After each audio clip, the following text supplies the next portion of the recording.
NFR podcast in the building. We're coming to you guys with a very special episode, and 2024 for hip hop has been filled with massive events.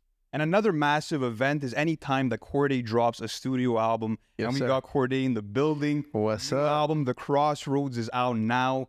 What are the emotions right now, like going into this new era and cycle for you, bro?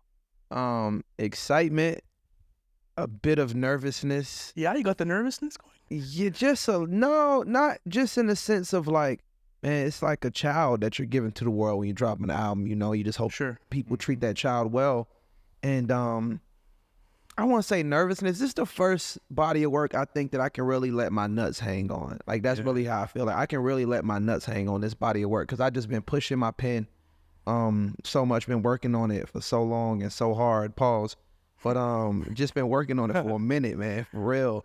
And yeah, nah, bro, like, I feel good, though. I feel good. Well, congratulations. I think it's a big step for your career, especially moving forward. Like, you know, what's interesting about you, I feel like, especially with, you know, the way that you started your career off with so much steam, and it's just continued to build and build and build, especially with this new record, it feels like it's a level up, you know? And Thank you. What's interesting is that, you know, for anyone that kind of knows the backstory, I think we spoke about this in a live stream at one point. Yeah. We got to meet you back in 2023 in the summer after a festival. Yes, sir. We were at Metro Festival. Yeah. And we took the better part of maybe like 2 to 3 hours to speak about this like new era. And what's interesting is that you took us in the SUV and you played us like a bunch of new music. Yeah.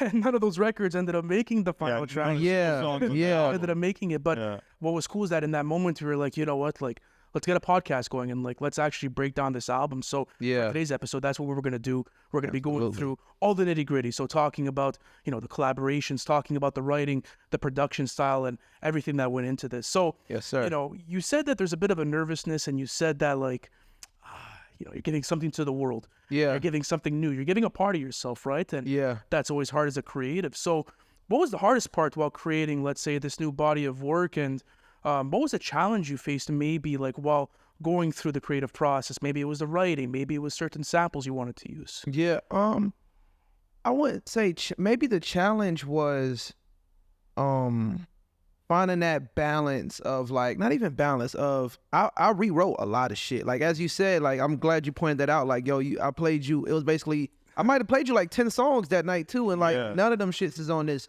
So my whole mindset had just been like to push the pen, bro, and push it. And I'm gonna be real, bro. Wayne gave me like great advice. I sent him a bunch of songs from this album, and he gave me great advice. And the thing that stuck with me the most is he said you have to treat he said, young man, you have to humble yourself and treat every single song like it's people's first time hearing you. Now that's Wayne saying he said, I still do that. He sold 300 million records. You know what I'm saying? So he said you have to treat every single song like it's people's first time hearing you. Because what happens is, I've been blessed, bro. I got a real core following. I got a real like actual fan base and core audience. And that can almost be a crutch to you sometimes as an artist, because you're like, oh, well, I know my fans you be in the studio, oh yeah, my fans gonna eat this shit up. But if you approach every song like it's people's first time hearing you, then your fans that already love you are gonna be like, this nigga is the GOAT. This nigga, you know what I'm saying? And people who may not have heard of you or who may not even like some of your stuff will be like, oh, like that could be dope. But so I say this to say, my motto of this whole album has just been push that pen, bro, push that pen. Because what will happen is sometimes you got a dope 12 bar, your first 12 bars is dope, but the last 4 bars, it could be like writer's fatigue, so you're just trying to finish the shit just to finish the shit. Yeah, that no longer exists. We going back and rewriting those last 4 bars. And even like Mad as Fuck, that second verse, bro, is a combination of like 8 different verses that I wrote for that joint. I wrote like 8 different verses for that second verse, and I ended up using like 2 bars from this one, 8 bars from this one, 4 bars from this one, 2 bars from this one.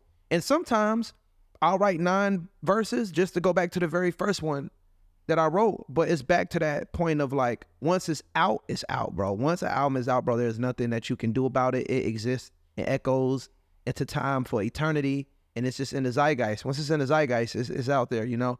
And yeah, for me, that was, I guess, challenging, just really pushing my pen, being honest with myself, and just like confidence, just like keeping confidence, like just having confidence within myself, you know, keeping that like as high as I possibly can, but still being honest with the level that we trying to reach musically and creatively. That's pretty crazy, bro, because it sounds like for certain songs, you take the approach of like piecing it together like a puzzle, taking bars from here, bars from another verse, putting them together. How do you keep like the fluidity of all of it and have like topical focus while like going with that crazy process? Yeah, well, that's where putting it together comes into play. That's a huge part of it because it still has to be like one linear idea, if that makes sense.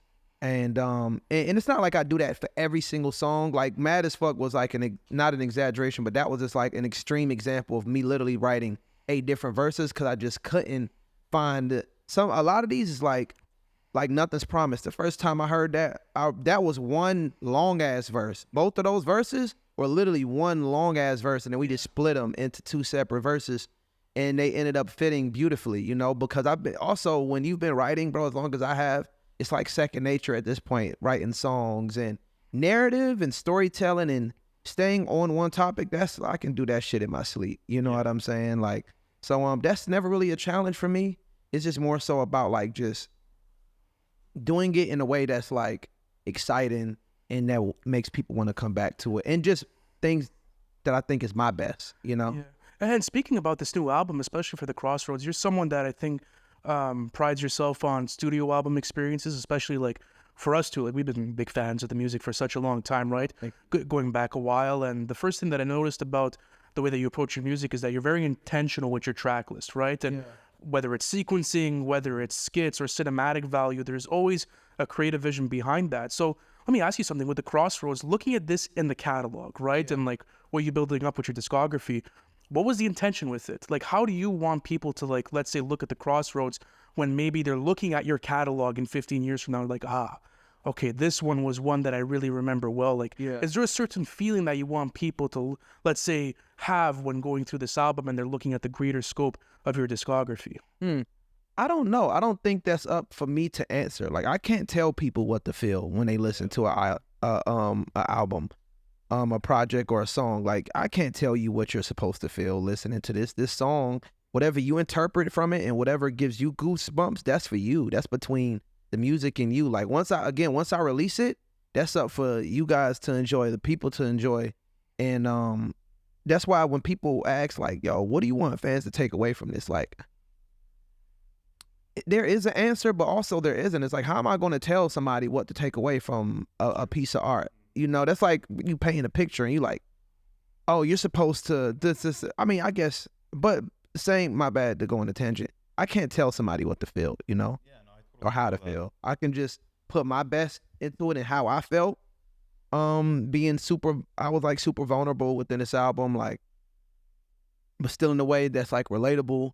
And I think these are like my strongest songs too, as far as it's like combination of just like great songs with great verses, great hooks, great production. I think this is definitely my strongest as far as it's like great songs. Yeah, there's a lot that you were touching on, speaking about like the Wayne collabs, now speaking about like the vulnerability. So I want to touch on like these separately, but speaking about the vulnerability, one of the most beautiful songs I've heard all year was Shea Afeni. Yeah. I think that was like, bro, that was a song that literally on first listen gave me goosebumps. Nah, thank you. Made me shed some tears, I'm not gonna lie. Like, that's love. Beautiful like snapshot of, as you wrote it, like what it was like to experience your daughter's birth after 2 weeks of her being there. And I just wanted to ask you, like, what was inspiring that track? Because to me, it almost felt like hip hop's Isn't She Lovely, in the sense that it was just that overwhelming joy of experiencing that. So like, how did that go, like in terms of like forming the concept for that song? And even to add on to that, are you playing your daughter any of your music now? I know she's still a baby, but like, what's the plan to like put her on to some dope shit? Yeah, so that all came about from that sample. Like, it's Shea Afeni, by the way. Oh, sorry. But I'm not. It's all good. It's all good. Look, that's the Papa Bear in me. So when I first heard that sample, literally when my boy Smoko, shout out Smoko, when he first played that beat, I literally told him, I'm like, I'm gonna make a song about my daughter. When I heard this beat, it was instantly, I'm like, okay, this beat, I'm gonna talk about my daughter on this song, like straight up. But this before she was born when I said that. So when I first heard, my boy Smoko made that beat. When I first heard that beat, I immediately was like, yo, I'm gonna make a song about my daughter on this beat, like straight up. As soon as I heard it, I was like, oh my, this is like, that's that. It just gave me goosebumps. It gave me that feeling. And but this before my daughter was born, so I had to wait until she was born to put it like into words, you know, like. And so I wrote like some of the lines, but again I had to wait until she was born. So the first verse I wrote maybe a couple weeks after she was born, and then the second verse I maybe wrote like a month or two after she was born. But I had, again, going back to that pushing that pen, I had a different, I think the second half of the first verse was different. And I was just like, man, it was good, but it wasn't like, because I'm making a song about my first child, my first daughter. I'm like, you got to be able to feel every single line, every word I'm saying. So I need to, so again, that's pushing that pen, not doing it in the sense of barring up and trying to say some fly shit, but in the sense of like, nah, like I need people to really understand and feel this emotion, and how can I express this, you know? And so yeah, that's one of my favorite joints too. Nah, thank you, appreciate that. That's love. So much writing on the album about family, like just going through this track list, like it's so concise. Even something like 06 Dreamin', like I found that such an interesting concept, because when you go through it, especially as a kid, right, like you have these I would say expectations, right, of like what you want, right? Like you were talking about how, you know, obviously your mother was trying out for, I believe it was American Idol, correct? Yes, sir, yeah, make a and all that. Then after that, you had gotten your hopes up. Yeah. You wanted those new kicks. You were like, shit, like we're about to go to a whole different place, right? And then that disappointment of, you know, her not making the audition kind of put a battery in your back. And it was like, okay, like let me push myself to become maybe the star that she was never able to, like, let's say, reach, right? And like to carry her legacy. Yeah. So especially when you look at those types of songs and records, and like, you know, the one that Lou had just referenced, how important was family when writing this album, and how important was it to motivate the narrative of the album? Yeah, 06 Dreamin', that's one of my favorite joints, honestly. That's why it's up there super early. And it's funny, I actually I sampled one of her old songs. That's crazy. So all of these songs are like intentional. So I literally took one of her old, like, you know, growing up, you think everything your parents do is lame. And I used to like, just as a kid, just being a kid, I'm like, I used to think all my mom's songs was lame. But she had this one song and I'm like, nah, this motherfucker hard. This is dope. And so that's the song that I was just riding in the car with my mom one day. I'm like, can you send me that song? And I was in the studio with F&Z, and I was like, yo, we need to chop this up and like sample one of my mom's old songs. So they sampled one of my mom's old songs, chopped the sample up. And as soon as I heard that bitch, I started just telling that story. Like, I didn't know I was going to tell that story when we first chopped that sample. We first sampled one of her old songs. That just flew out of me. I didn't even know that was a story that I needed to tell. You know what I'm saying? Until we took that sample and made that beat. So, yeah, man, it all came about just like from me living life, you know? And that's just literally a story that I didn't know needed to be told until I heard that beat and that's him sampling my mom. That's crazy, because like even going back to the song, like the writing is so cohesive, the way that like you start off from like that young age, and the way that you kind of lead the listener in towards the end of it, and it kind of feels like this, I don't know, this hero arc. You get what I'm trying to say? Like this background story. Exactly. Because it's like, yo, as a kid, that was literally my goal. Like literally, I'm taking you into my childhood, because that's quite literally how I was thinking. Because this is when, so this 06, right? Around 06, it's me, my mom, my grandma. And you referenced your uncle as well. My Uncle John. So we all living in one house. We all living in one, literally one trailer. It's my grandma, my mom, my Uncle John, my Uncle Nick, my stepdad, my little brother, and I think one of my Uncle Nick's kids lived with us at the time. But so it's all of us in one house, and this is times you take for granted, you know? So my Uncle John always hogging the TV watching Westerns. Like, this nigga would hog the fuck out the TV. That shit would blow the shit out of me. And so I would, whenever he wasn't watching TV, this is that era of MTV Cribs, Teen Cribs, Flavor Flav, I Love New York, the real like trash reality show, Sweet 16, like Beavis. What's the one? Not Beavis and Butthead. I think do you remember Celebrity Deathmatch when it was like the claymation? Yeah. Like that era, even Next. I'm getting fucking nostalgia by the Spike era as well was big around that time too. Yeah. Like, it was like reality TV was hitting a new fucking Yeah. So all that MTV, VH1 trash reality TV, I was consuming the fuck out of that shit like every day. And so as a kid, same way like kids see rappers and shit now balling, like it motivates them. So I'm watching MTV Cribs and Run's house, like when he got his son JoJo a Lamborghini. I'm like, damn, bro, like we need to, like, what the fuck y'all doing? Y'all need to get on y'all grind. And so my mom's chasing her dream, to become an artist. I'm like, I'm hoping that she makes it just for my own selfish reasons. Like, yo, like I want to, like, I'm trying to live like that, son. So that was literally my plan. Like I always wanted to rap, even at that age, right? So my plan was like, okay, my mom's going to make it. And when she makes it, she going to put me on. And then I'm going to make it. We going to be like Rev Run and they family. Because, Diggy and shit was rapping. I'm like, yo, we going to be like Diggy, son. Yeah. And, so my bad, I'm getting excited. No, go ahead. It's a super like full circle moment. Like when you blossomed as an artist and started to pack out shows and generate this huge fan base. I mean, what was that like initial, I guess, realization like for you and your family? Like what was that like?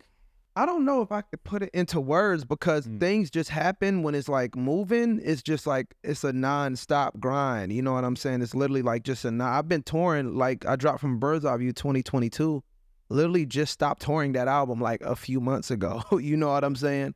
And so I say all this to say it's definitely like a full circle moment, but just more so it's just like a story of irony, and it goes from, oh, I want my mom to make it just so I can make it, to like, oh no, I just really love this music shit. And it's funny, it's funny, I actually did a interview with Drake's dad. He has a podcast that he's doing. He does. Then he has a Yeah. I didn't know he had a pod. Wow. Okay. He got a podcast. That's fire. And so I was just telling him, like, it's crazy. You can love something so much that love gets passed down into your kids, and your dreams can manifest within your kids. And so just talking about those parallels, and so it's just a story of irony. Awesome. So going through the rest of the track list, obviously collaborations is something that you've never shied away from. You're someone that does so well with so many different artists, and so many different genres, whatever the case may be. But, I feel like when you link up with Anderson, it's a completely different vibe, and sure. I don't know. It's like the modern day like Styles P and Jadakiss, like just the back and forth flowing. Yeah, there's just something nasty about it. There's a sauce. There's a sauce. I don't know what to put my finger on, but like Lou said, there's that intangible sauce. So when you were first coming up, like, how does that even happen? Like Anderson's someone that's a fucking legend. This guy has one of the greatest catalogs of the 2010s. Like he's really cemented himself as a legend and someone that's impacted music forever. So for him to come in and like really align himself with you and do these, beautiful creative pieces, and for him to also feed off you at the same time, like someone that's a pure lyricist, someone that's able to bar up with him, like how does that even happen? Yeah, I'm gonna tell you, it's a crazy story, bro. I was I'm literally at the BET Awards 2018. I'm in the bathroom taking a piss, bro, and afterwards I'm literally leaving the bathroom, and this is like when I did my first LA Leakers freestyle, and that was going like super crazy viral. He was like, and Anderson, we get out the bathroom, he was like, yo, my nigga, you hard as shit, bro, pause. Pause to that whole situation. After we leave the bathroom, we like, yo, my nigga, yo, that's crazy. So we leave the bathroom, he like, yo, bro, you dope. And had to change the whole fucking adjective, but he like, yo, bro, you dope. And then he just literally just pulls out his phone like, yo, my nigga, he dope as fuck. Like, yeah, he hard as shit. Pause again.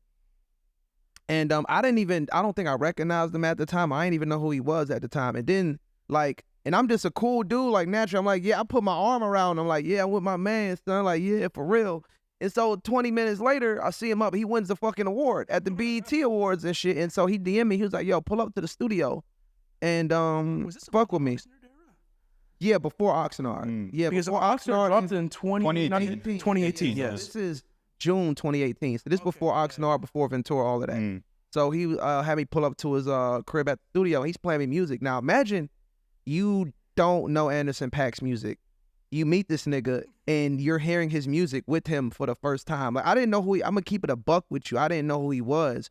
And so I'm listening to this music he's playing. I'm like, bro, what the fuck, nigga? Like, this is, and bro, I'm from like Suitland, Maryland, bro. So my palette isn't, my color palette, my palette for like music isn't even that broad yet. I'm 19, bro. I'm not listening to I'm not even thinking about going outside of my bubble of just like super trap rap and 90s shit. Like, I'm not even tapping in to just different bands and shit like that. I'm still in my bubble. So I'm listening to this shit the first time.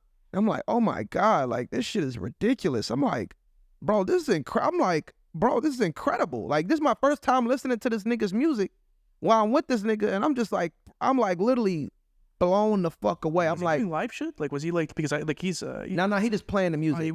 He's just playing it and shit. We just going back and forth playing each other music. And he was just cool as fuck, bro. We just like chilling, vibing and shit. And so whenever we be in the same town, we just link just on some fucking homie shit, honestly. He just hella cool. And it's funny, people don't even know, that's how I met Dr. Dre, was through Anderson, because I was just pulling up on him at the studio, and he was pulling up on, we was just kicking it on some homie shit, and then like Dr. Dre just walks through, and like, so that's how I met Dr. Dre, is through Anderson. And so going back, we just kicking it on some homie shit, bro. Before we did R&P, we just like literally just kicked it like 50 times. I'm like, yo, this dude is just cool as shit. He hella cool, good vibes, good energy. We relate to a bunch of shit. And so R&P, you know how he has his Pack House Radio with Apple Music? Yeah. I'm literally there just doing an interview. And after the fact, literally on microphones just like this, quite literally, in the Apple Music like podcast studio shit. And I play him like a couple beats and shit. He's like, oh, nah, that one's the one. And I had a whole different song on R&P. That beat was the whole, I had a completely different song. He was like, it was like just pure hip hop, or like, yeah, it was cool. It wasn't good though. And Anderson, we real homies at this point. He was like, man, like that beat's really good. It'd be a shame to waste it. Like real shit. He told me that. Yeah. And I don't have again, going back to like no ego, having confidence but no ego, just like always having that strive and something in me to just be better and push and push and push.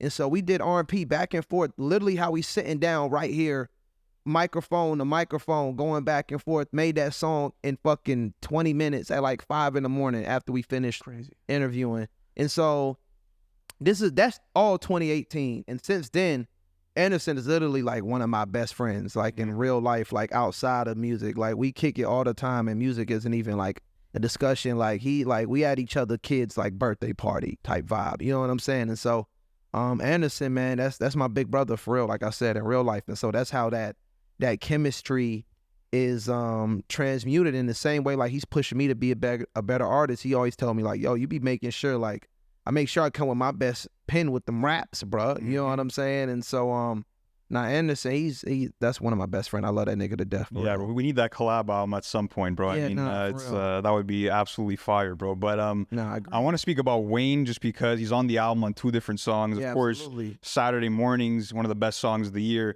Then you have Back on the Road, more of like an upbeat banger. And then I want to say that when it comes to like just your guys' collaborations in general, the synergy is always there. You guys are always in sync to the point where it's like you have a line about Yes Man, so does he. It's almost like you guys are paying close attention to each other's verse. So I want to know, like, how closely are you guys working together when making these songs? Is it ever in person, maybe? Yeah, nah, absolutely, bro. It's the same with Wayne. Like, honestly, if you notice, on all of my 3 albums, it's the same people. And it might be a couple, like 1 or 2 extra people, but it's literally the same cast members, if you will, because these are like my actual friends, like in real life, that I really be kicking it with all the time.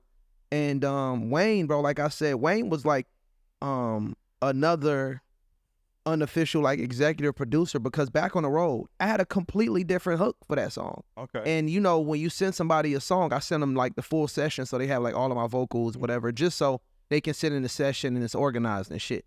So that hook, how it is now, I'm back on the road again, man, Bob, and I'm saying, that used to just be my first verse. But Wayne was like, he called me, he was like, yo, like the hook you got is good, but like I don't think it's like super relatable, versus like the Back on the Road shit is like more relatable. You talking about being betrayed, etc., and it got more energy. So I moved that around and made that the hook, and I piggybacked off that. And he was like, I'm sending you 2 versions. You can keep it how you like, you know, how you had it, or do it this way, you know, do what you want. It's your song. But when I heard it, I felt like this should be the hook. And then I listened to him back to back. I'm literally on tour as it's going on. I'm like, yep, Wayne's right. Straight up. Yeah. I listened to him back to back because I'm like, I don't want to like change the song just because it's Wayne telling me this.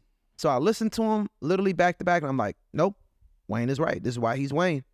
And the fact that he like put that much time and care, because he's fucking Lil Wayne. He could have just did the verse, sent it to me, be gone. You know what I'm saying? But he literally himself rearranged that entire song. And Wayne, that's my big brother in real life. Like I said, like even that line where he's like, my nigga just had a daughter. I went and bought a stroller. The next day he was like, yo, what's your addy? Texting my addy, I had a motherfucking Fendi stroller outside my door. That's love. Wow. Outside my gates, for real. And I think that's crazy, man, because like, no cap in Wayne raps at all. He was like, he didn't give it a day. Oh, yeah. He's a legend. There's no doubt about that. Like he's done so much for the genre. Especially the best work ethic too, I think, in hip hop history, bro. Literally the best. Wayne is the GOAT. If you are a lawyer and you have to convince a judge and a jury that Lil Wayne is the GOAT, that's an easy case. That is an easy case. If you just have to convince a judge and a jury, this is the analogy I use. If you're a lawyer and you have to convince a judge and a jury that Wayne is the GOAT, that is a very easy argument. Okay, I'll tell you why it's so easy. Like, it depends the way you see it. Obviously, right? There's so many, but there's not so many. There's a certain group of people that are in that conversation. You know, obviously, like it's up for interpretation, and people have those types of conversations all the time. The biggest case for Wayne is the quality and the quantity. I feel like if you look at what this guy's done over the course of... Let me interrupt you here. I'll be watching y'all shit. It's his influence. Of course. Yes. On pop culture. And here, when people be arguing, I say there's like 8 topics. When you're arguing like greatest of all time, there's like 8 topics, right, to me. And I could be missing one. Just off the head, I'm spitting them. Yeah, How many classic albums do you have? How many classics? Your catalog is huge, right? That's a huge, like... I would say it's like your chips. It's like how many championships? Yeah, exactly. Yep. So how many classic albums do you have? Catalog. Your songwriting ability, basically, you know, how many hits, etc., etc. Lyricism. These are 2 different things, right? Okay, what's the difference between both of them in your eyes? Songwriting ability, for lack of a better word, is hits. Just like hits. Oh, okay, I see. And etc., hooks, etc. Lyricism is like bars, song concept, etc. Because that is important. That is the foundation of hip hop. That will always be a key factor in if somebody's the greatest of all time, in my opinion, my highly touted opinion. Okay, so I have your catalog, songwriting ability, lyricism, influence on pop culture and the music game. Wayne has 100 sons. Wayne has one dreadlocks, face tat. I'm the Apex. He has literally so many sons. Yes. Undeniably. Well, even the way that he releases music. Yeah. Look at the business model that he created. Look how many people are trying to replicate that. And then he puts on Drake and Nicki Minaj. What are we talking about? Yeah, the whole Young Money. The absolute dream team. Yeah, that was crazy. Absolute fucking dream team. Here's a category. This is the main one. Here's a category that people never talk about when they're saying these GOAT lists. Here's a category that is very underlooked. How do your peers review you? How do your fellow artists look at you? How do your peers revere you, bro? And Wayne, you talk to any of them, it's all GOAT talk, bro. That is a huge category that people never and always fail to mention when they doing these Mount Rushmore GOAT talks. How do your peers revere you, bro? That's very true. And I think it's just the longevity, bro. I mean, longevity. That's a whole nother that's a big catapult. That's a big ass that's another, what did I call it? Subsection, like with the catalog. Another category. Yeah, category. Yeah. Longevity is huge. I forgot to mention that. And his longevity is like fucking going on 30 years now. It's also like, if you look at a platinum star since 97. Bro, from the Hot Boys to now, I mean, there's been no slowing down. He's hit ever. Michael Jackson. Yeah. It's also a thing of like, if you look at the mixtape catalog, I feel like that's a very underrated place where you could look at Wayne's, let's say, stature. Yeah. Looking at No Ceilings, looking at The Droughts, looking at Sorry for the Wait, looking at the Dedication series, looking at having one of the best. I could confidently say the Carter series is the best album series of all time. Right next to, let's say, Kanye's, like, let's say, you know, College Dropout. Unofficial. Yeah, I agree. Like, I guess. It's the best official, like, studio album series in hip-hop. Like, the resume is absolutely stacked. And, ridiculous. You know, when, you know, just to get a bit more focused on, like, what Wayne's done for you and everything, like... Yeah, for Sorry, I can go on Wayne goat tangents and even just about this rap the rest of the pod. or even rap goat. I love these convos. That's something I literally had to get off my chest of just like the categories that people should use, in my opinion, of course, when grading, when doing these GOAT - Mount Rushmore topics. That one category that nobody mentions is how do your peers revere you, how you are viewed by your peers. That's very true. That is. Yeah. But going on to the part. Yeah. Talking about, especially when you work with different creatives, and I think like in our space it's a bit different. You know, we're content creators, and I feel like when I work with different content creators, different journalists, different people, even different artists like yourselves, you know, like I get something new out of it every single time, right? Yeah. Creativity is a process that's shared. Creativity is inspiration. It's life experience. It's so many different things. But when you're collaborating with someone like Lil Wayne, I feel like it's a different feeling all in itself. So, you know, you just said about how he completely rearranged your record for you and how he gave you career advice and how he pushed you to become a better artist. But like, what's that one takeaway? You know, that one takeaway of like, man, like Wayne really affected me in this way to like, let's say, create differently, or like, let's say, push myself differently. It was the quote I gave you earlier, two ways. One, just that confidence of like best rapper alive confident, like that hanging with like that just undeniable confidence that you have to have within yourself, because it's like being a quarterback. If you don't have confidence as a rapper, bro, like you're cooked, dog. You gotta have confidence, bro, like for real, for real. And number two is just that quote he said of, you have to treat every song like it's people's first time hearing you. Because it's saying so much with so little. Treat every song like it's people's first time hearing you. And since he said that, that's been the fucking motto, straight up. Yeah, no, it's genius, bro. It's absolutely genius. Something else, speaking of Wayne, before we move on, on Back on Road, you rapped, this is dedication, boy, I'm with the drama too. Yeah. I'm not a gangster dog, but I'll grill a guy. Yeah. And I wanted to know, I'm like, fuck, bro, like, he's coming with these crazy punchlines and wordplay while rapping alongside Wayne and paying homage to him. Did he have a reaction to that at all? Nah. I don't think so. You probably heard that. He's like, Yeah. I don't think so. He didn't. I sent him that record though, so we like do that in person. Like we, talked about it in person, but it wasn't like, oh, I see you. Wayne a cool nigga too. Yeah. Like he ain't like. He a cool ass, like real dude, genuine guy, for real. But now we didn't talk about that line. That's interesting. Well, listen, speaking about someone else, another GOAT, Kanye West, man. What a moment, bro. What a moment. Well, I want to say this, like listening to the entire track list, like, if I had to like also describe this album and like the sentiment that I feel, just from a fan's perspective, the late Reg and College Dropout influence on this record is so prominent. And it's done in such a tasteful way because it feels like, you're inspired by what he's created and you're relating it back to your own life stories and kind of, using that twist and that fusion. And of course, not only that, but it also feels like a modern spin on like Chipmunk Soul, where it's like you have modern trap drums that are infused and like. And you're sampling. So other records, like example, like what was the Slow Jams record that you sampled? I think you're thinking of Heard Him Say on Nothing's Promised? No, but there was another sample that you had used on the track list that also shares the same sample on Slow Jams. All Alone, Luther Vandross. Nah, that's not. No, Slow Jams, that's another Luther song, I believe. Well, you want to be? That one on Who Sampled, yeah. No, it's not. I swear to God. Slow Jams definitely isn't All Alone. All Alone is A House Is Not a Home, Luther Vandross. Slow Jams is another, and I'm thinking of Celebrity Overnight. On Slow Jams, pull it up. I don't know. I don't know. I'm thinking of Overnight Celebrity, the other joint with Twist. Because I was going through the track list and I heard that sample. I'm like, that feels like that. Hold on a second. Here we go. Hold on. Is it the same Luther song? Is it the same Luther song? No, you're right. It is not. Yeah. It's not. It's not. It's on Overnight Celebrity. I have it up right now. Yeah. But regardless, though. Like, it's not on Overnight Celebrity either. Is it? No. Neither of those are Luther. Are the same Luther samples of House Is Not a Home. Oh yeah. Look, no, I have it here. A House Is Not a Home by Luther Vandross, right? That's on Overnight Celebrity. That's on Slow Jams. Let me see. Yeah, that's on Slow Jams. Here you go. Look, who sampled? And it also gives you the timestamp of the record. Yeah,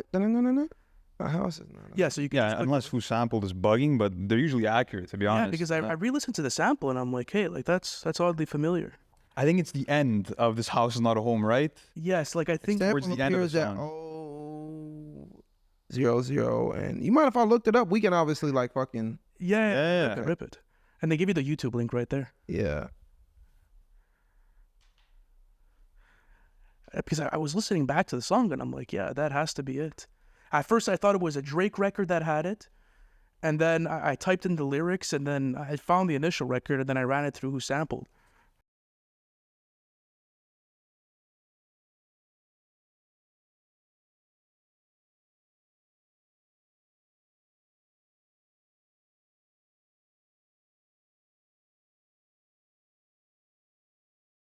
Oh, okay. Yeah, we sampled a completely different part of the song. But that's crazy. Shout out to you, bro. Like, that's why I'm doing this. Like, shout out to you for recognizing that, because that's a completely different part of the song. So here's the storyline behind All Alone. So we actually sampled, it was this Korean jazz singer who did a House Is Not a Home cover. Because, you know, A House Is Not a Home is a completely different song that this old white guy from like the 50s, 40s It's been interpolated so many times. Yeah, it's been interpolated so many times. So originally we used this Korean jazz singer's cover of, and even if you go on my Instagram, you'll see like when I'm first chopping it up and shit. So originally we used, shout out my boy Smoko, made the beat. So originally we used the this Korean jazz singer's cover interpolation of that song, but the original guy of House Is Not a Home hates her fucking guts, so he wanted to prove it. So we had to go to Luther. We went to Luther shit, and it was like super good and perhaps even better. So yeah, we sampled two completely different parts of the song, but that's crazy you caught that. I did not know that. Because that's it. I was going through the track list, and I'm like, there's like, obviously I'm going to use who sampled for like a lot of the stuff that, you know, was referenced on the track list, and I backtracked it, and I'm like, yeah, they use this. They use this for slow jams. But the overnight celebrity thing might be something, because like I kind of understand what you're saying. But even with that song, there's so many different things being sampled. At the same time, we spoke about it in an audio podcast at a certain point. But listen, going back to the Kanye thing.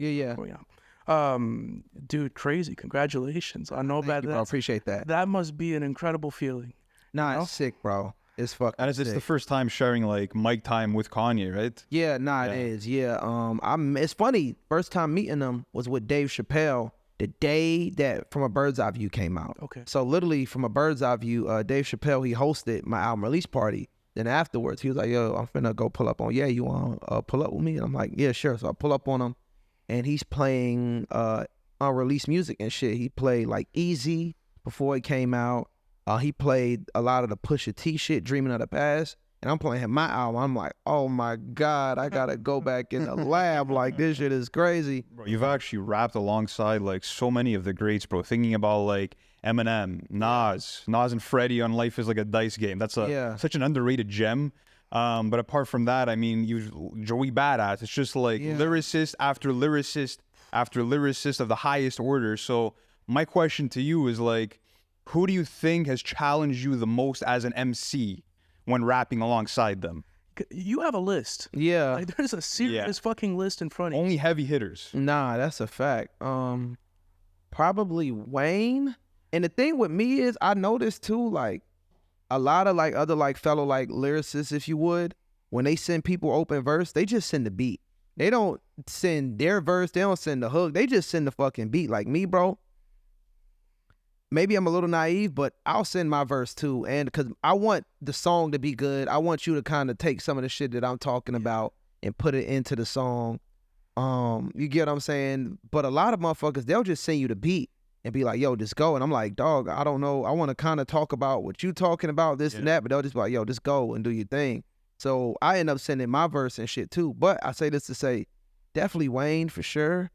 Cause I just like, even Saturday mornings, we did Back on the Road before we did Saturday mornings. But when I did Saturday mornings, I'm like, oh my God, like Wayne over, I'm such a huge music fan, hip hop fan. Mm-hmm. Wayne over soul beats is such like a underrated genre that I can't get enough of, you know what I'm saying, as a fan. And so I'm just so happy as a fan that I was able to put Wayne over a soul sample when we both just fucking gassing on a song, you know?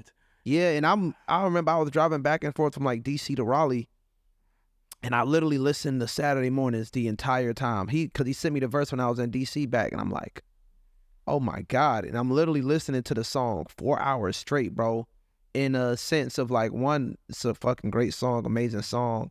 But two, just on some, oh my God, like I got a song with Wayne over a soul sample and we just gassing, like this is great. Cause another one of my mottos with making this album has been like, yo, if I had a time machine and if I could go back and play my music for a 16-year-old Cordae in the basement, that little nigga needs to be impressed. You know what I'm saying? He needs to be impressed, like, oh my God, I was able to make music this good. I was able to create something this dope. And that was one of the ones like, nah, I know that little nigga be on the floor crying, like happy as hell, you know, tears of joy. And yeah, nah, bro. So definitely, I'm definitely blessed to work with like crazy goats, bro, for sure. And it's funny. I remember I released the track list for my last album, and it was funny. It was all these like, damn, like spent a bunch of money. It's like, bro, it's all love. I don't pay for features, bro. Yeah. Like, it's not, and I don't feel like entitled, like, oh, you have to, but it's just, I do music with people that I fuck with and I actually have relationships with. And so it ends up just being like just off the love, you know what I'm saying? And it makes the music a little bit more pure as well, you know? So. And I feel like you always hear stories of like how much an artist charges for a feature or whatever it is. But yet when you hear like artists in interviews, like they're always saying how like it's just a mutual love type of like situation, exactly, right? So exactly. No, for real, because I don't charge for features. When I do features for folks, it's like, yo, I like the song and I want the song to come out. Point blank, period. And so I get that same love. And looking at like who you've collaborated, like, you know, going back to that 16-year-old standpoint, must be ridiculous, dude. Yeah, no, I got it must be ridiculous. By the way, I definitely put Saturday Mornings and No Bad News back to back on purpose, just to flex on niggas to have Wayne and Ye back to back for sure. That was, and the song, above all else, the two songs sound great back to back together. Sonically, it makes the most sense. But I'm like, oh, great, I was able to do that like just for that track listing is just crazy. So. Well, speaking about the sequencing, I guess this is a good time to segue into this. Like, you know, how hard is it to sequence? You know, like, is it like something you really like stay up at night and you got like a whole blueprint and like, I don't know. Yes, bro. Yes, bro. The Adderall be pumping, dog. Straight up. It's super difficult. I wish I was exaggerating too. But yeah, nah, that's super hard, bro. Like getting something that like fits cohesively, that has a certain amount of cohesiveness, sonically above all else, tempo wise, and like narrative wise. These are all things that are important. But still, by doing that, but also putting your strongest songs, like even Now You Know, the outro, that was that's the oldest song on there. I had that like from a bird's eye view, but it just didn't fit. And it's such a great, amazing song, but it fits this one so perfectly. And so I feel like for me this time around, I'm like, bro, I just want to put like all of my strongest songs on the album. And they just all ended up like, because I made them all within like a year time span within each other for the most part, they end up just fitting together sonically. And again, my boy Smoko executive produced the album. So me in there with the same subgroup of people. It's like me, Smoko, FNZ, and Bugs on the beat, Bongo, essentially like all the like main four producers on just all these records. And so with that being said, it's like a certain amount of cohesiveness with it, you know? And like what's the strategy? You know, you go into that battle room and you're just sequencing certain things. Like you had said, obviously you're looking for the cohesion. There's certain tracks that fit here and there. But especially with this one, like what were you trying to achieve? You know, like what did you, let's say, okay, I want 15 tracks on this. I want it to feel like this. Or maybe, we're going to add this one last minute. So what was the strategy with the Crossroads as far as the sequencing goes? And as far as like making that final track list and making it feel like a complete album? I don't know if it was strategy. It was more so every song that when I first made it and first left the studio with that bounce that gave me goosebumps, or I had to replay it 30 times. You get what I'm saying? When I left the studio with a bounce and the next morning I'm replaying that bitch 30 times because I'm just enjoying it that much, that shit got to go on the album, you know? And so that's how like the amount of songs, because like in a perfect world, I would make my shit like 12 to like 13 songs. This shit is 16 songs. I mean, if you include the intro. But yeah, I just had a gang of great songs, and I'm like, yo, this is, I don't want to leave. Another motto of mine has been, don't leave shit up to the judges. Like, I ain't here to play, bro. Like, approach every song like it's people's first time hearing you, and don't leave this shit up to the judges, bro. I'm blessed, bro. I make music for a living. I got a great audience, and I got a huge ceiling to continue to grow both as an artist and as a creative. And so I just want to get this shit my all. And so I just wanted to put like my best songs that just sonically fit each other, you know, because I give several fucks about this shit. I care a lot, bro. Passionate dude. You know what I'm saying? And yeah, speaking of that, like how hard is it to get to that final 16? Because like we mentioned earlier, there were a lot of songs that were left like on the cutting room floor, right? Yeah. So it's like, how tough is that process of like elimination? Just honest, not that tough when you start to have honest conversations of just like, yeah, this is good, but I think we settling. I think this is just like me settling, you know? And so the goal is just not to settle, you know, just like, this is war, bro. That's been my whole thing in the studio. I'm like, bro, this is war, bro. I'm fighting for my life, bro. Like, this is no exaggeration. Like, I make music for a living, so it is my divine duty to give it my all. And it's also my livelihood. You know what I'm saying? You can't, once you're an artist and you reach a certain caliber of success and fame, there is literally no going back. Like, I'm not going to say you're boxed in and like, you can do whatever. The possibilities are endless for sure. But my goal is to do music, and I am going to do music at a high level for the next 30 years. And I know in order to do that successfully at the level that I need to do it, I got to get this shit my all, man. Like, for real. Like, I don't play about this music shit. This hip-hop shit, I don't play about it at all, bro. And speaking of like that war mindset and like just the competitiveness that you have on Mad as Fuck, you really saw like that side of you where like there was a lot of aggression. I think you even had a line where you're like, I might crash out like K-Dot if someone impose. Yeah. So speaking of that, I wanted to ask you, like, would you ever be open to, let's say, engaging in a friendly fade, like if it just came about naturally, or is like the battle shit something that you don't really give a fuck about?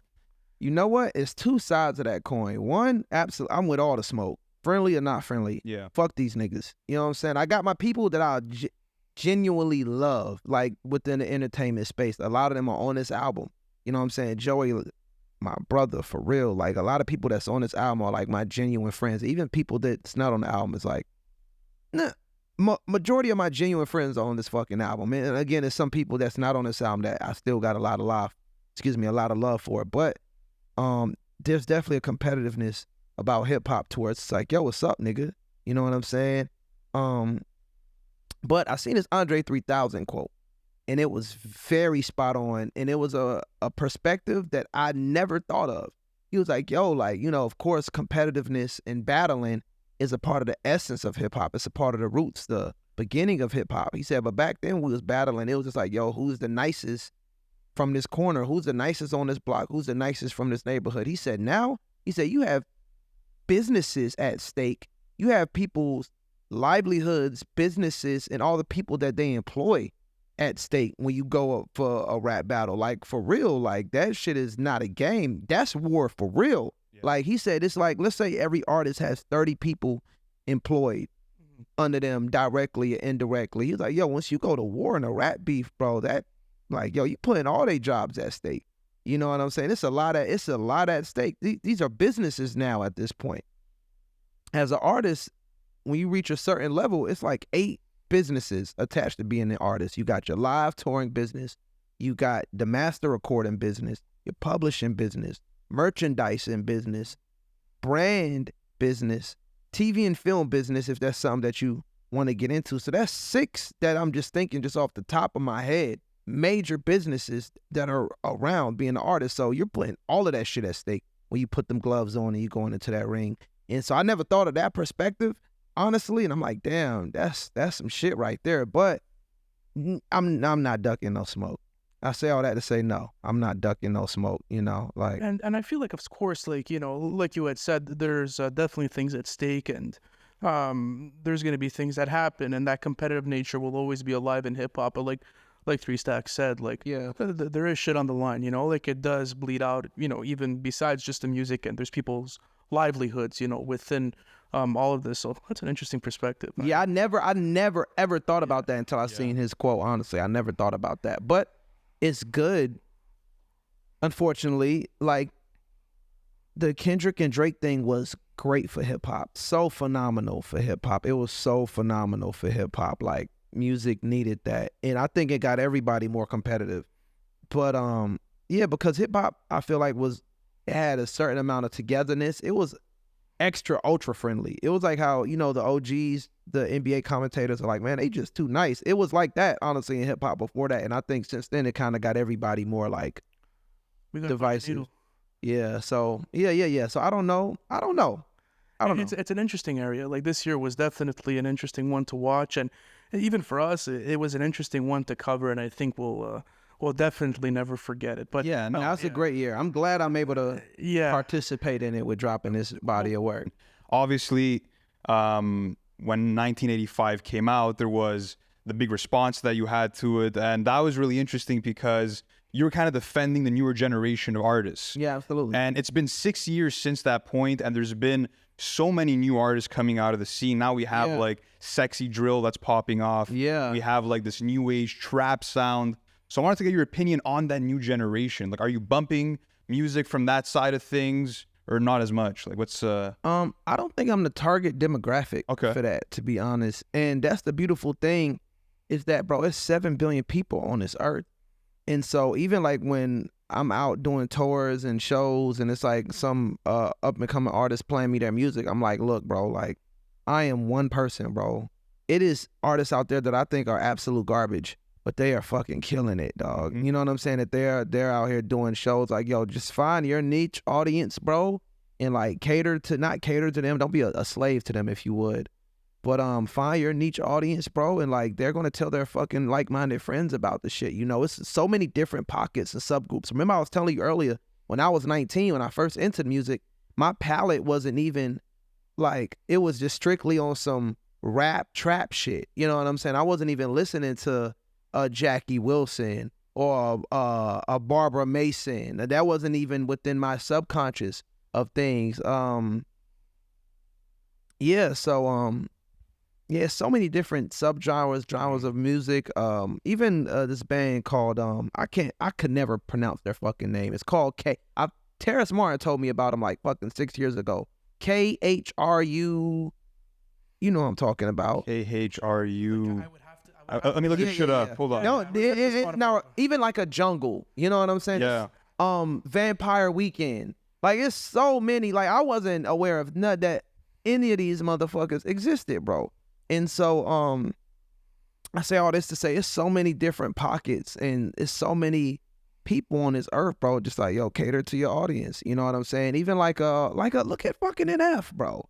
Like look at fucking NF, dog. Like most people don't know who the fuck this nigga is.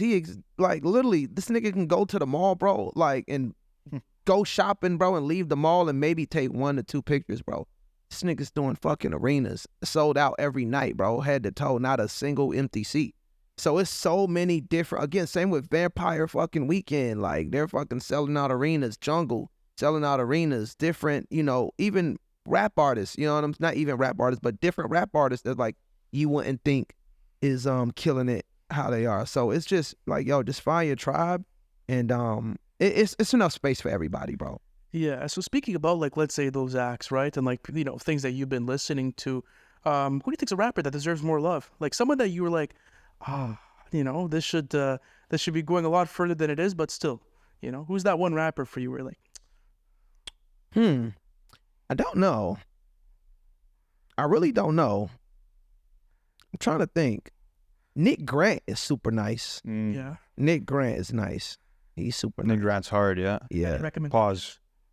Like songs, albums, whatever it is that I could take away. Elementary. You know that one? That one's really good. I gotta retap it. Okay. He got this drink called 96 Bulls. That's super dope. Yeah, I would say Nick Grant for sure.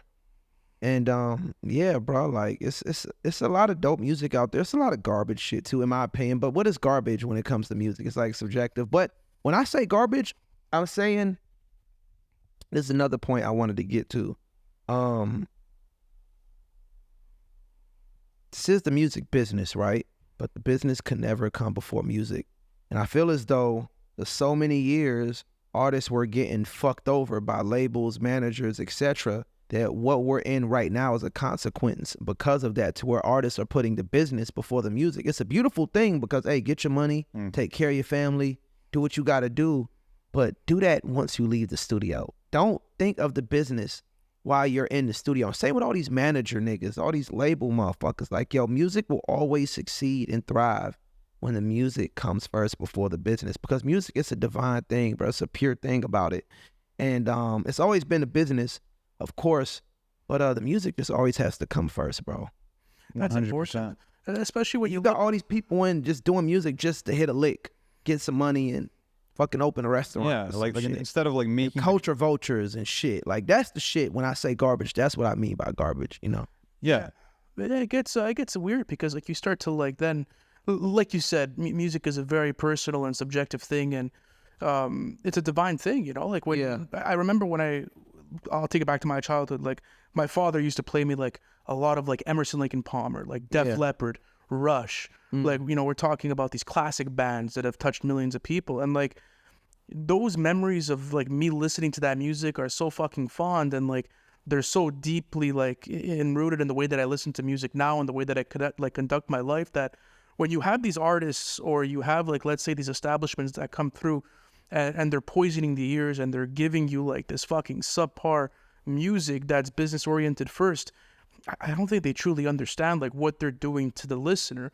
And, you know, all this to say, it's like going back to what you were saying, it's like you have to create that pure shit first and then the marketing comes after. So example, like we have a dear friend of ours, his name is Coleman. He produced, you know, so many fucking great records. He produced First Person Shooter last year. Did a bunch of shit for Utopia. He's a wonderful, wonderful person, and he's someone that's mentored us, you know, throughout our careers. And, you know, he always says it, the product comes first, because you're not going to market garbage. And the product's going to move itself. I always say that. That is, you're going to always have motion if the product is good. But I always say that when it's like, when I'm speaking at colleges and talking to people and they're like, oh, what do you advice, bro? Make sure your product is good. You can have the best fucking marketing in the world, bro, all the PR in the world, but you got to have a dope product, bro, to market. That is first and foremost. And people are skipping all the other steps. Just like fucking podcasts, bro. I hate this. That's why I fuck with y'all so much. I hate this fucking podcast epidemic that we're in right now. There are way too many. We don't need this many opinions and hot takes. We don't need this many opinions, uneducated opinions and uneducated hot takes just for the sake of clickbait. And I fuck with y'all because y'all have clearly both done your research. Y'all done the education. Y'all done y'all knowledge about music and different genres, subgenres, hip hop, etc., to where when you're speaking, it's from a place of education. It's from a place of knowledge. It's from a place of due diligence and being a student of music. These motherfuckers now, bro, they just be picking up a microphone and spewing their random hot takes and opinions that's uneducated, that's not fact checked, and that's fucking dangerous, because it's dangerous in the sense of music. It's dangerous in the sense of just the spread of misinformation, this massive spread of misinformation, because when, let's say you got these kids that's 10 years old and they're listening to a YouTuber, whatever the case may be, that got 1 million subscribers, they're not going to fact check what you're saying, because that 1 million subscribers, X amount of subscribers is the fact check from them. They're like, oh, this person said it. They're successful. It got to be true. They're not going to double check it for themselves. So it's up to us. It's up to the content creators to do the fact checking, to do the research, to do the education themselves before speaking on shit. And I could speak about that. Like, our brand mission when we first started was always to, well, I mean, listen, you know, like, it's hard because sometimes like you'll give a take and like you'll, let's say, give your opinion, and sometimes you're not always going to be right, bro. There's no such thing as right or wrong when it comes to music. I'm saying my overarching point was about just information. With music, it's no right or wrong opinion. It's just your opinion. But what I'm saying is, if you're going to speak on, especially something as sacred as hip hop and music in general, do your research. Yeah. You know what I'm saying? Like, be a student before you pick up this mic and you just spewing your hot takes, because I just gave the example for just information. Let's say with music, let's say random podcast, 1 million subscribers, says this album is fucking, not my album, says random album is garbage. You're going to have all their followers not even check out that album because this person told them it was whack. In this era of groupthink and sheep-like moving, it's a dangerous thing. So going to your point, okay, this is what we try to do different with it. Yeah.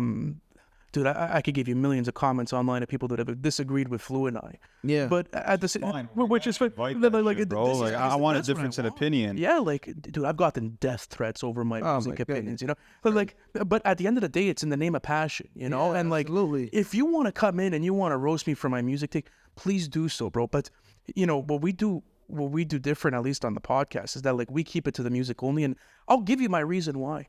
I'll go into the production. I'll be like, nah, bro, I don't like the vocals on this. I don't think the hook is that great on this. Or track list is bloated. I think it starts to get a bit weird when, like, you know, it's garbage and then that's it, that's all, and then you walk away from it. Yeah. You know, like, if you're going to state something, like, give an analysis on it. Yeah, I might think you're fucking stupid because you told me, like, oh, well, Jesus is King is Kanye's best album. Yeah. Nowhere near. But, like, if you could at least give me a synopsis on why you think that's the case, yeah, let's talk about it. And then that's where the dialogue starts. So I don't think it's about, like, people disagreeing with you, especially for us. Like, and also, my bad to cut you off, a synopsis isn't even required when you're giving music opinions as a fan. Mm-hmm. This made me feel a certain way. Yeah. If somebody say Jesus is King is their favorite album by Kanye, they was like, yo, I needed Jesus at the time. I was in search for God. That's true. And this is how I received that. So that's going to be their favorite album by Kanye because it marked a special time within their lives to where it connected with them in a certain way that the other albums may not have connected with them. So that's where the arguing music opinions gets tricky because it's thoughts and feelings. But my whole point, overarching point, is that if you're going to pick up that microphone, which you guys have, and start a podcast, y'all have done y'all research. You know what I'm saying? If you're going to pick, so to all y'all little motherfuckers out there that's in your college dorms, in your mom house, whatever, you're going to pick up that microphone and start a music podcast, whatever podcast, just do some research, do some education, do some knowledge, and have some respect about it. Not in how you eloquent yourself. I don't give a eloquent, call whatever, but have some respect for the craft, for journalism, because that's why I just wanted to let y'all know. That's why I fuck with y'all so much, because y'all are speaking, y'all did y'all education, y'all did y'all research. You just told me about a song that was sampled that I didn't even fucking know, and I was happy. By the way, I was like, this is why, literally my thought was like, this is why I fuck with these motherfuckers. You know what I'm saying? Because that's something that has to be highlighted. The same way you got motherfuckers are talking shit, same way I just shitted on motherfuckers who don't do that, we have to elevate and just give love and flowers to people that do that. So I want to give y'all that for sure. Oh, you appreciate that, bro. But yeah, speaking of that, I just feel like when it comes to just the different music hubs that we have now, it's more than ever before, right? There's people talking on Reddit. There's people talking on TikTok, hip-hop, Twitter. And like you were saying, there is no backing up of that opinion. And I just feel like, bro, maybe it's the consumer that's getting a bit lazier, right? Like nowadays, the album experience is not what it used to be. Yeah. People are like finding new music through music recommendations on Spotify, or they're just listening to whatever their favorite streamer is recommending. And again, the way they're consuming the music is lazy. I feel like the way they're thinking about the music and like digesting it, not for everybody, but for certain people, there is a bit of a laziness attached to that. But now I don't think that. I think there's more consumers now that want to be creators. Okay. And critics. Like, bro, just fucking, sometimes, bro, let's just enjoy the music, bro. Let's not break it down in the now. Like, not everybody needs to do that, bro. Like, there's some people, like, this is y'all passion. Y'all love music analysis and breaking that. That's clearly y'all passion. That's fine. That's the problem. There are too many people that want to be critics and content creators more than just enjoy the music. I think because it's so accessible to pick, same as rap. It's so accessible to rap now that there's an influx of rappers. To start a podcast and journalism is so accessible now that there's more people. The barrier to entry, there is none. There is no barrier to entry to rap. There's no barrier to entry and start a podcast and hip-hop Twitter, whatever the case may be. And so you got motherfuckers that don't even want to be fans no more. They just, more fans, more than, there is still a lot of just genuine, I love music, or I like music, or I don't like music type of people. With not, I either like a song or I don't like a song type of people, which is fine. That's great. But there's a larger percentage of music consumers that want to be content creators, that want to be critics. But it's like, dog, shut the fuck up, and you like it or you don't. That's it. Well, like you said, like in order to do that, you have to do your homework, like you were saying, right? There has to be a there's no right or wrong, like you had said. People are gonna blast you for your opinion all day. It is what it is. But at least like you could leave there and you could be like, well, I gave my reason why, and if people fuck with it or not, that's just up to them. But I think it comes to a point to where it ruins the enjoyability factor for you. Yeah. Right. So because like before I was doing this, Lou and I would meet up with the boys, after work, let's say, I finished my Costco shift. Yeah. It's like, fuck it. I remember I used to bump like New Cole records with the boys in the whip, in an abandoned parking lot, like smoke a J and just fucking rip it. And then like, we're like, okay, let's go through this album. Like, what do we fuck with? Damn, that's highlights. But that's the inception of like why we started this, is because we were doing this before it. And I think that's what we try to do, is like, let's give that back to the community, like instead of, okay, let's say a kid comes into my podcast, right? And like, they're fucking with it heavy and they're in a discourse. That's great, but it doesn't end there, my opinion is not the set all and be all. I'm a fan at the end of the day, just like you are. Mm-hmm. Go and have these discussions with your friends.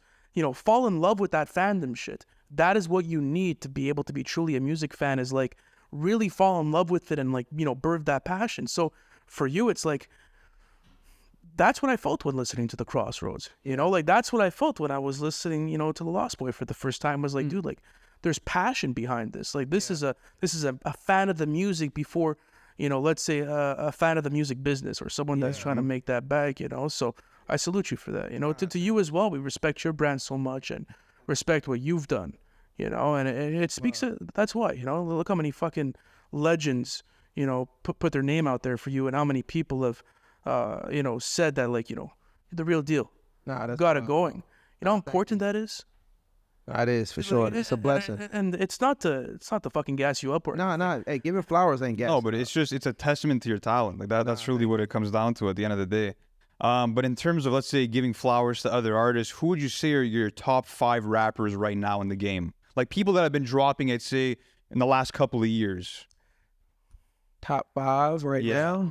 Right now. Like, personal listening. Not like, we ain't doing like Mount Rushmore based on catalog. Based on, like, who shows up on your Spotify Wrapped or your music replay.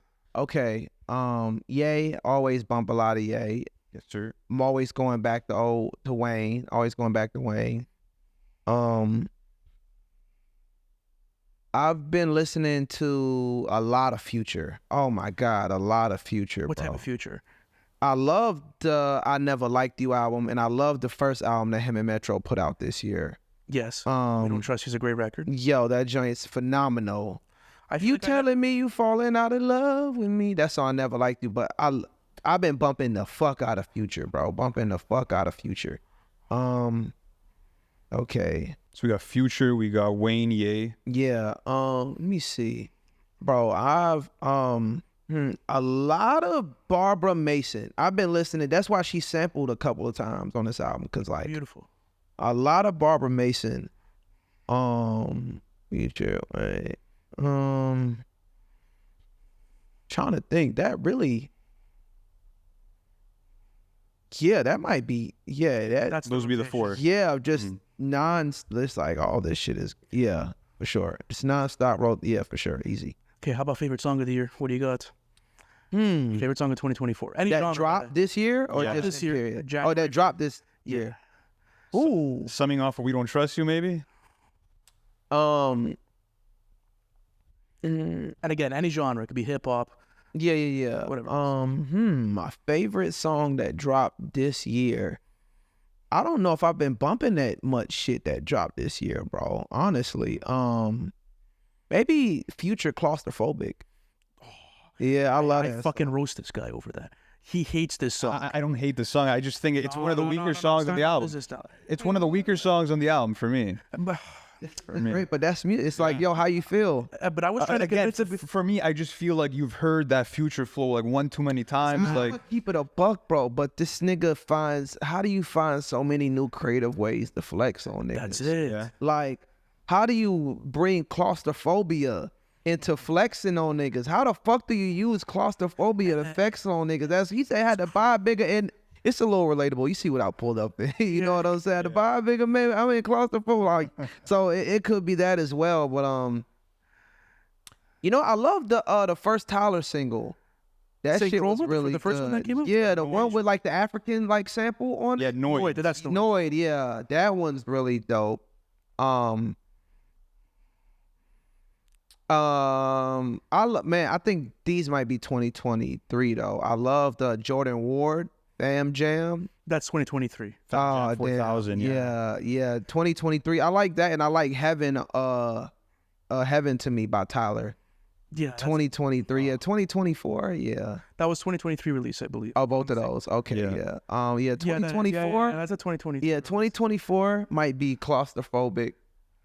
And what about album of the year for 2024? It was a pretty good year for releases, guys. I haven't listened to a lot of shit, honestly, bro. I've been so like dived into my own shit. I haven't even listened to Doechii shit. I gotta bump her shit. Yeah. I love all the shit, the singles that I see, and I love like all her interviews. I love everything she got going. But probably for me, that fucking Future, that first Future Metro album, that shit is like has been great. That's the shit that I bumped. I haven't bumped Tyler's like full album from start to finish yet.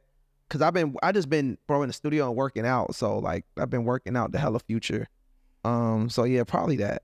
Yeah, We Don't Trust You. That title track's gonna make my top 10 songs of the year for sure. That's a beautiful album in the sense too, like bro, the Prodigy fucking quotes all over. Nah, that album, that is an extremely well produced album, like straight up, especially like for trap albums that sometimes don't have like skits and like shit like that all the time. Metro, though, like he's just it's crazy. That first one is phenomenal. Even the low key songs like a GTA, for example. Like I'm listening to these songs and like gives you like that 56 Nights sort of Future. Everyday Hustle, like that joint is oh my god. I only heard that song from like people's Instagram stories. I just listened to that whole song in actuality like a month ago when Future was spitting bars. I'm like, oh, what the fuck, bro? Like. Yeah, literally that was crazy. And it's like we were saying about Wayne, like hearing Future on some soul shit, like so rare but so fire. That song, Everyday Hustle, like is it Everyday Hustle? Okay, Everyday. Yeah, no, that might be my song of the year because literally, I only heard like 12-second snippets of the song. When I finally listened to that shit, I'm like, bro, what? Like the most so good part of that song is when like the drums like kick into like a second gear.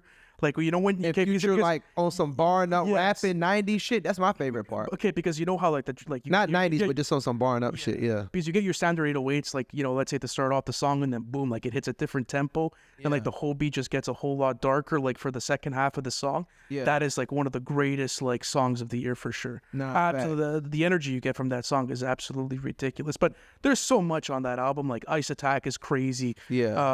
I could go on and on about it, but that's amazing too, obviously. Like crazy song. But listen, we were speaking about how music business kind of like gets a bit shady, especially with the creativity. But you're someone that's never shied away, you know, from the business side of the music industry, especially with High Level. You know, talking about all the business ventures you've gone into. You know, giving also financial literacy advice. For a lot of, you know, young and up and coming artists and young and up and coming entrepreneurs. Outside of the music industry. And speaking about High Level, it was so interesting when you launched that project because there was a mystique to it.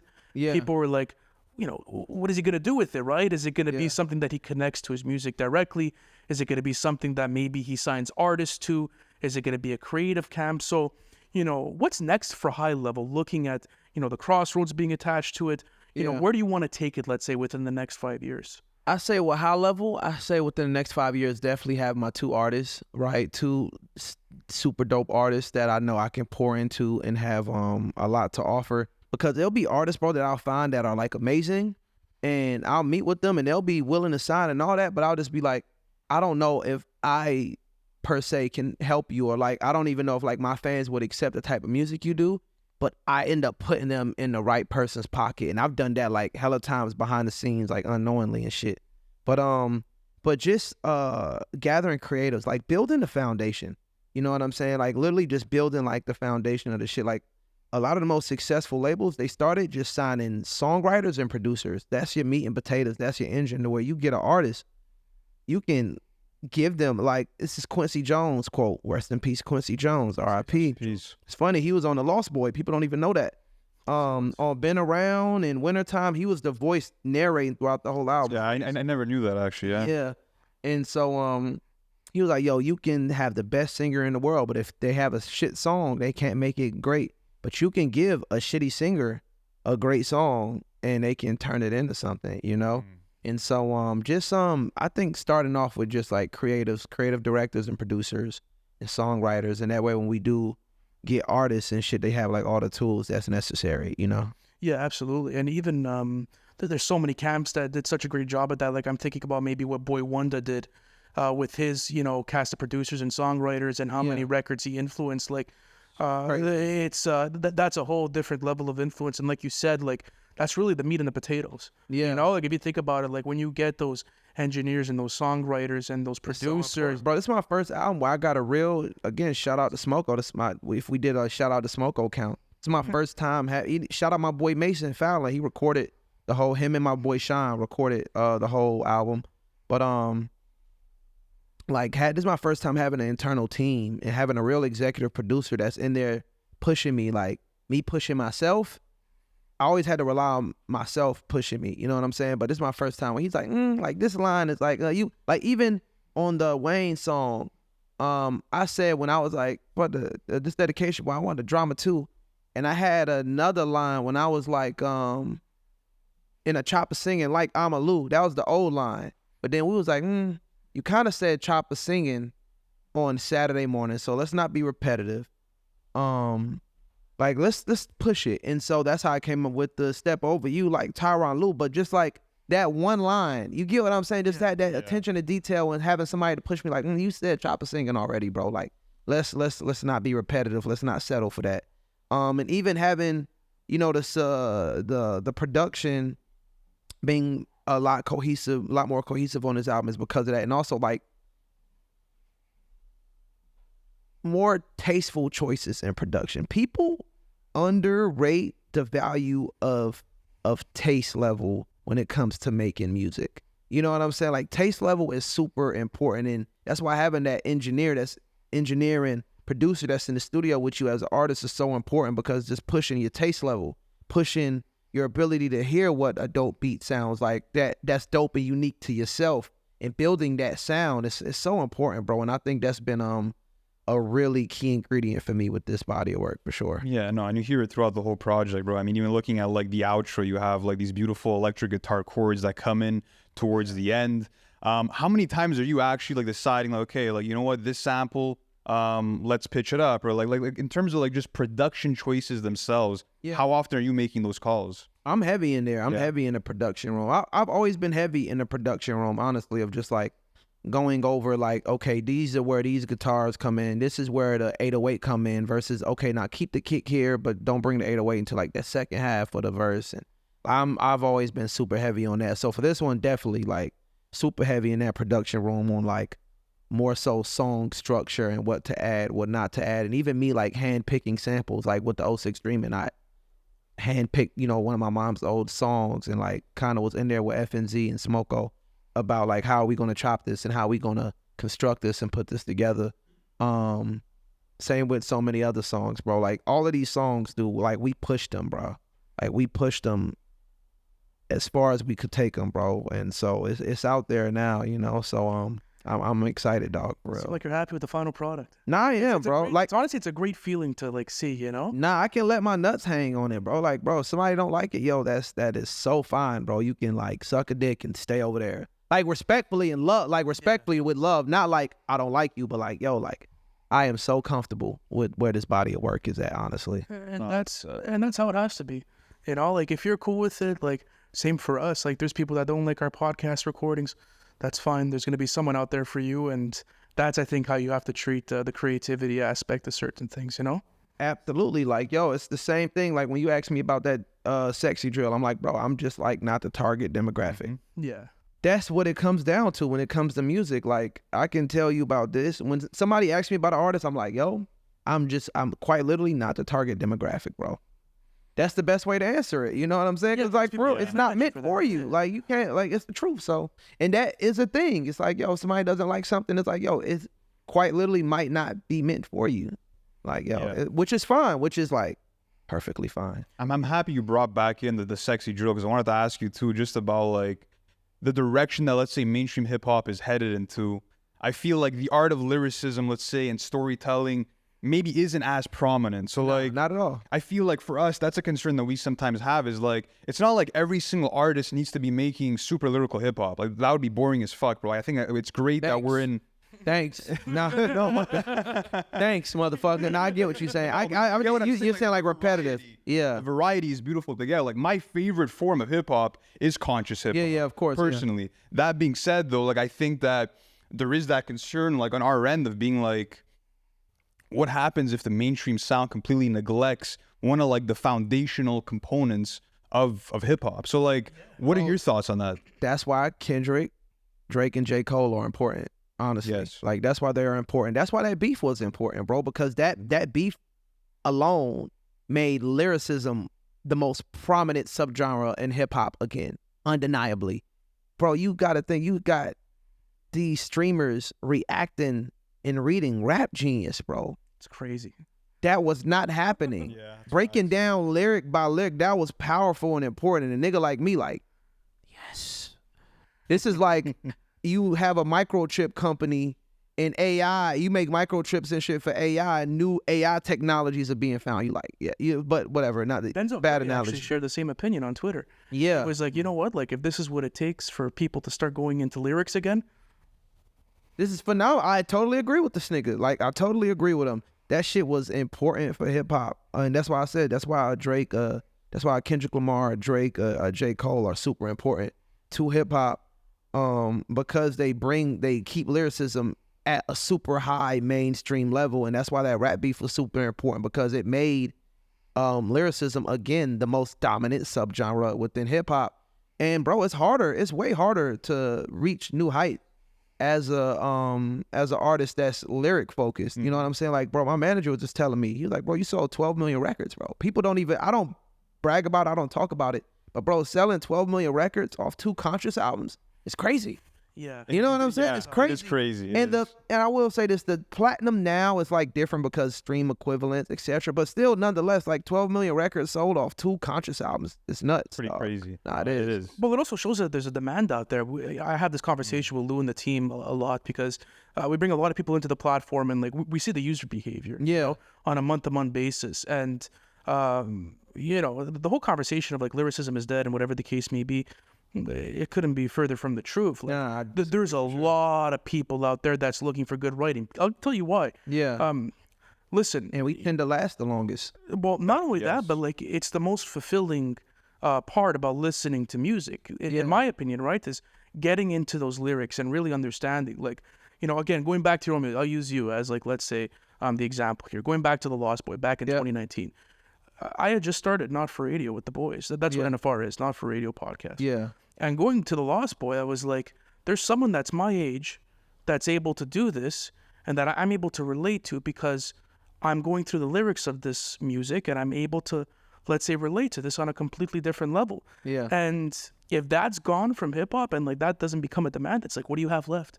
You know? And that's what I think is scary to us and the boys. And I'm just happy that at least for what you've been doing, you're keeping that tradition alive. And there's people that are our age that are really looking for it. But when you look at where journalism is at right now, it's tough because, like you had said, there's so much information that gets out there that just doesn't feel genuine. That's one, obviously, but two, that like just doesn't serve a purpose for the community or the artist. And I think that like when you're a journalist, like at the same time, you're kind of a middle ground between the artist and between, you know, the fans and between the community, right? And like you have a service to do when you really want to, you know, let's say bridge that gap, and you have a responsibility, and there's a great power that comes with that, you know. So fuck, like it's interesting. But it's not that complicated, bro. Just don't like be hateful towards people and just be fucking unbiased. Like there's really some simple shit to follow, bro, when you're like covering music. And you said it, the key thing is journalism. Above all else, there is journalism. And with journalism, there are certain rules that you have to follow. Hold that trade. Oh, I didn't realize this is on. Are we rolling? Yeah, we are. Yeah. The thing is, like, yo, it's journalism, bro. The key root word in it is journalism, and you have to follow certain, not follow, but like there's certain guidelines and integrities that has to be upheld when you're talking about journalism, especially with something so pure as music. It is. Going back to high level. Yeah, absolutely. We were speaking about that. You know, we were looking at, let's say, your plans for the future and what you were going to do maybe after this next album. So is there any ideas for touring? Is there anything maybe on the deluxe end of things? Like, how are you planning to roll out this album after post-release, you know? Sorry. Yeah, so I guess post-release rolling out this album, definitely touring for sure. Headline touring. And just working on my next one, honestly. Like I told you, I'm finna go back to the studio and just work, just keeping the pen sharp. You know what I'm saying? Just keeping the pen sharp, bro. But yeah, touring and dropping music videos, seeing what people love, and you know, like just doing music videos. Yeah, and without giving away too much, like, do you have like that vision already for the next album? Because like, again, going back to the Crossroads, it feels like one complete thought. It feels like there's an idea that like was ingrained from the beginning, even if that wasn't the case. But like with this new album, is that like main vision already like constructed, or is it like a work in progress? Oh no, it's like it's bare bones. Okay. I just got a collection of songs that I'm like, oh, this is a good song. This is a good song, and it's bare bones. Bare bones at this point. Yeah. Well, listen, thank you so much for taking the time with us today. You know, it's crazy how things manifest, man. Like when we met back in 2023, we said we try to get something as far as a podcast recording does, and you ended up doing it. So we're, you know, fucking forever grateful for you coming here and taking the time with us today. We spoke about so much different shit. And honestly, for you guys and anyone that's watching, I really hope that you guys could come into this recording and just grab some good shit, you know, something that you guys are going to be able to leave here with today and something that's going to be valuable for you guys. So if you're not familiar with it already, the Crossroads is out right now. 16 songs. One of the best albums of 2024. Yeah. So, I mean that. So go stream it. It's available for you guys. I mean, we're going to provide you guys also with a link to be able to listen to it in the description of this video. So you guys are going to be able to go bump it. And there's going to be content just like this on the way with other artists and different things that we're going to be doing in the future. Much love to the entire community. We appreciate you guys, and we'll catch you in the next one. Let's go NFR ski. Yes, sir. There we go.